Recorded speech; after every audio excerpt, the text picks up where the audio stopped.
Hey everybody, look at this. I'm still here.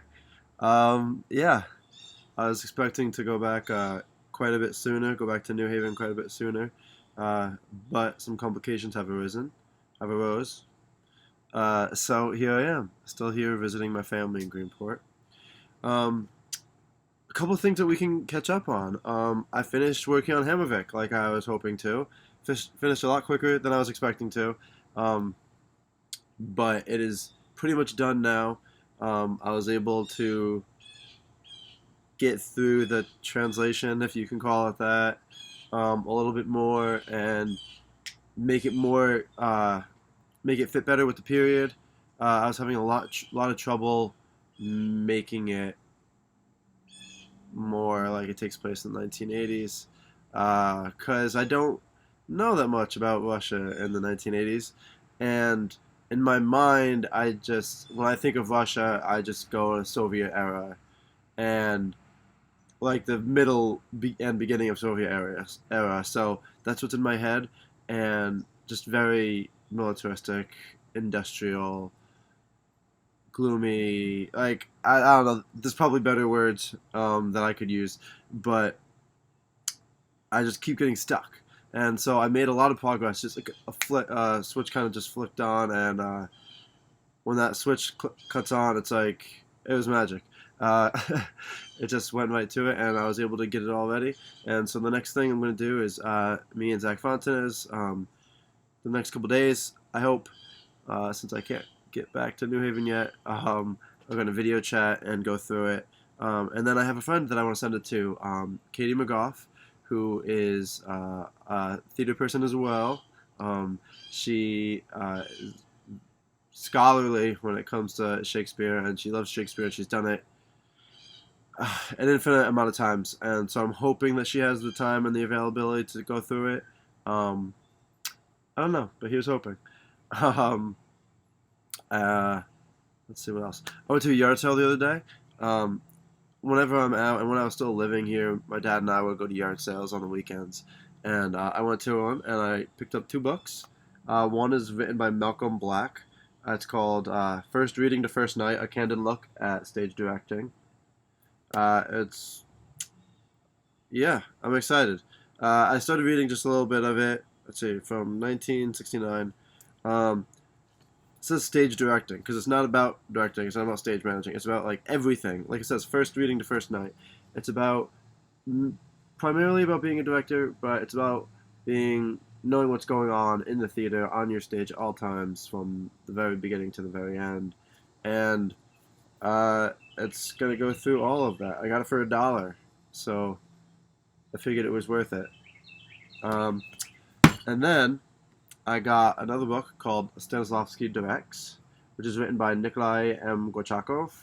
Um, he he was an apprentice. That might be a strong word, but he worked with Stanislavski a lot. Let's see what year this is from. This year is copyright 1954, published in the United States in 1968. It's originally written in Russian by Nikolai, and it was translated by Miriam Goldina. Um, yeah, this one should be good as well. It's all about Stanislavski method and what it was like working with him. So I'm interested in that. Going to college, when you're in theater in college, you learn all about Stanislavski method of acting and all that kind of stuff.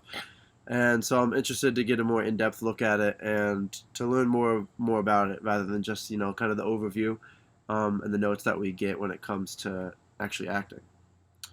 Let's see, what else did I want to cover?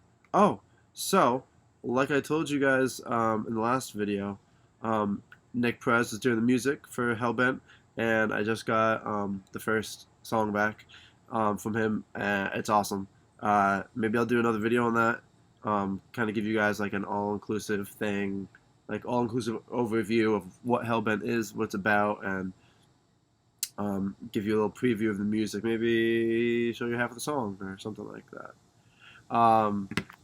Yeah. So I think that I don't know. I'm really excited about that. I don't have much to say on it, but like I'm very excited about it, and Yeah, we can talk more about it if I end up making that video. Um, the other thing is that harsh reality of dating a playwright. Uh, if all goes to plan, which usually it doesn't, but maybe it will this time. Um, me, Zach, no, not Zach. Well, Zach did the help do the music for that. But Chessa and Jared and I, as well as Aaron, are going to be doing Harsh Reality soon, for just a staged reading.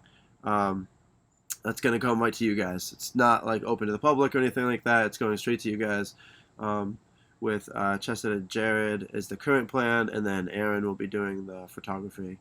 Um, Still a couple of things that need to get ironed out, but I think it's gonna be so cool. I'm really excited, and I can't wait to be able to be on stage and helping direct them. Well, directing them, not helping. I'm gonna be helping them. I'm gonna be directing it. um, but yeah, that's gonna be really cool.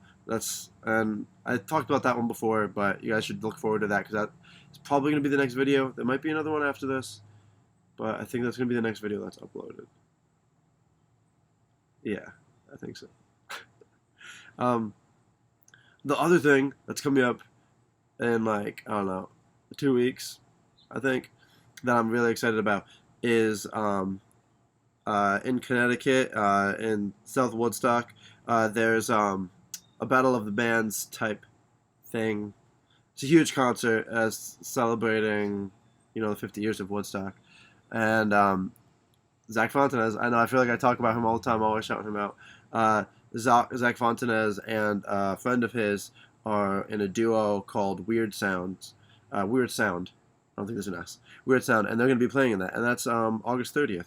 So if you're not doing anything and you're in South Woodstock in Connecticut, the Woodstock Fairgrounds, um, Friday or Saturday, it's August 30th. I know it's August 30th.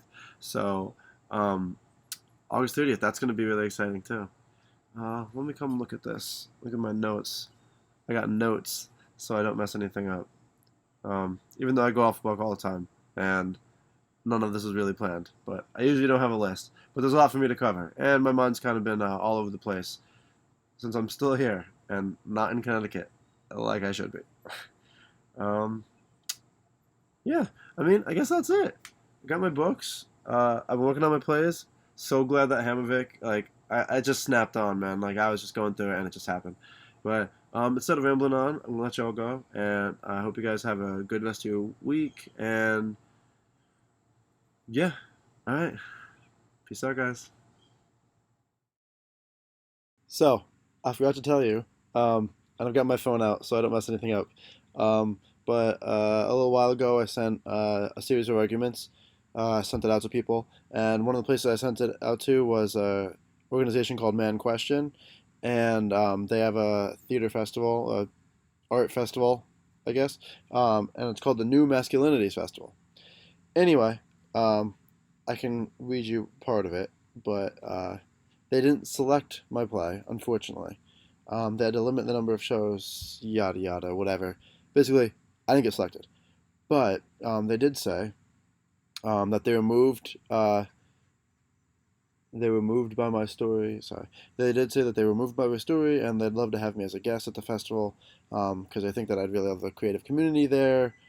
Blah blah blah blah, all this stuff, all this really nice stuff. I talked to Michael and I talked to Will and some people at the um, NMF team, and so I'm going. Uh, it's in October. I forgot the date, but it's in October, and I'm very excited to be going. I asked them if I could bring a guest, and Zach's gonna be coming with me. Uh, so just yeah, on the website, manquestion.org/festival. Here you go, October 19th, 2019. Um, Man Question is celebrating its seventh New Masculinities Festival in the fall. We are thrilled to return to New York City's lesbian, gay, bisexual, transgender community center. Um, Lineup for performances will be announced this month, August. Blah, blah, blah. But it says, at the New Masculinities Festival, we examine the impact of expectations of masculinity on people's lives and imagine new possibilities for gender expression. We use power of theater, dance, poetry, spoken word, performance art, and dialogue to challenge thinking and transport participants to new worlds and perspectives. Yeah. But I wanted to add that in at the end of the video for you guys. I'm just really excited to be going, and I think it's going to be great to meet some of the people there, and to be bringing Zach, of course, is always a good time. I can't wait. Maybe I'll see some of you guys there. Who knows? Alright. Bye again.